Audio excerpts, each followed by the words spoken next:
Hello friends, welcome back. I'm Beth, here to help you fulfill your potential in meditation.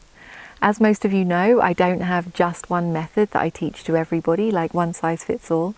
Instead, I much prefer to teach people one-on-one. And the reason is that you're all different.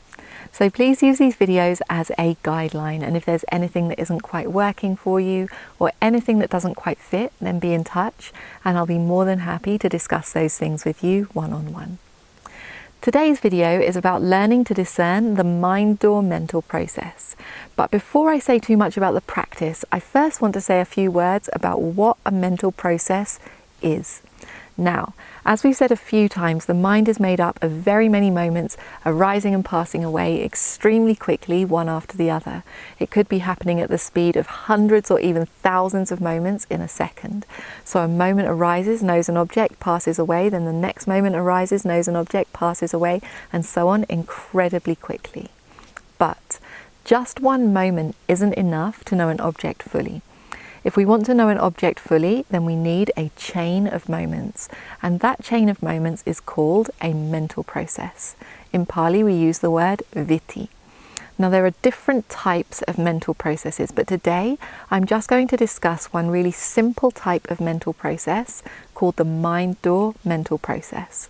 And this is the type of mental process that arises when we know something directly with the mind. So we're not using the eyes, ears, nose, tongue, or body in order to know the object. We're only using the mind. This could be the type of mental process that arises, for example, when we are lost in wandering thought, when we're remembering a memory, or when we're holding a mental image in our meditation. Now, a mind or mental process is usually made up of three different types of moments. The first moment is what we call an adverting moment.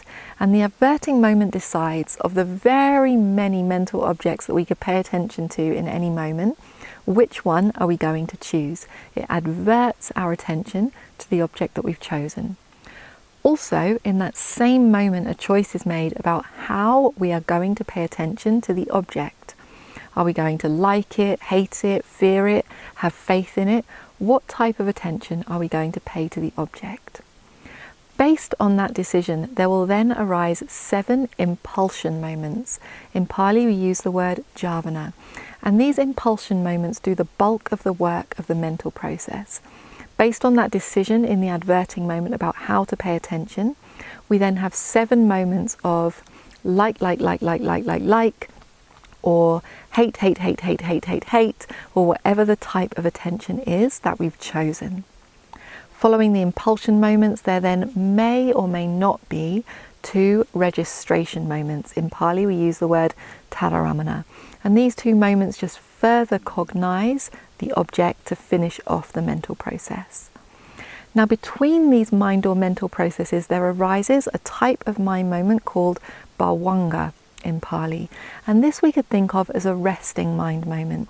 This is the type of mind moment that arises when we're in dreamless sleep, when we fall unconscious, or in moments where we feel like we don't know anything. It also arises just for a few moments between each mind or mental process. So we have a mind or mental process, a few moments of Balwanga, another mind or mental process, a few moments of Balwanga, and so on very, very quickly. So, what do we do if we want to learn to discern these mind or mental processes in practice? Well, if you've already developed the jhanas, then a good starting place would be to develop your concentration up to the highest jhana that you've attained. If you haven't already practiced the jhanas, then you'll need to start with a very deep and stable access concentration. Once your concentration is developed, then you should bring your attention to your heart area until you can clearly see the mind moments arising and passing away. When you can clearly see the mind moments arising and passing away, we then want to prompt a mind or mental process. Now, the easiest way to do this when our concentration is already well established is to hold a mental image. So you could hold an image of the Buddha, for example, a kasina object, or any other mental image that you like. After holding that mental image for a few minutes, you can then return your attention to your heart area and sustain your attention there until you can clearly see the mind or mental processes arising with a few moments of Balwanga in between. So mind or mental process, few moments of Balwanga. Mind or mental process, few moments of Balwanga. When those mind or mental processes are clear to you, the next step is to see if you can discern the individual moments within one mind or mental process. Now, obviously, this takes a very refined concentration. So if at any stage you need to re-establish your jhana concentration or re-establish your access concentration, then do that first. So as we sustain our attention on those mind or mental processes arising and passing away, we might be able to see, oh, that's the adverting moment.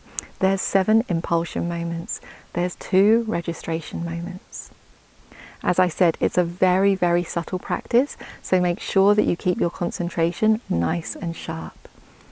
Now, when we can see the individual moments within one mind or mental process, there is still another step, and that is to see the different types of mental factor within one moment. I'm going to make separate videos on seeing the different mental factors within each moment. So if the practice is going well for you, then I suggest that you watch that video and learn to do that discernment.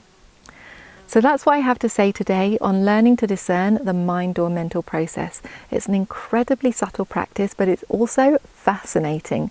So I'd suggest that you get off of those screens, get onto your cushions and actually give the practice a go. If there's anything you're unsure about, if there's any questions that you want to ask, then please feel free to contact me and I'll be more than happy to discuss those things with you one-on-one.